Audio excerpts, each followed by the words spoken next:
जी अस्सलाम वालेकुम। ये सोच फाउंडेशन का जो है ना, हमने सैलाब मुतासरीन के लिए ये पानी के पैकेट हैं सारे, बहुत सारे माशाल्लाह लोगों ने दिए हुए हैं।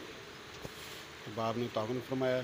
इसमें ये जूते भी हैं, ये कपड़े भी हैं, और इसमें ये किराने का सामान है, जूसेस हैं, चाय की पत्ती है, साबुन है, और ये एवरीडे दूध है, चीनी आ गई, इसमें बेशुमार चीज़ें, ये राइस हैं, मुख्तलिफ़ किस्म के चावल हैं।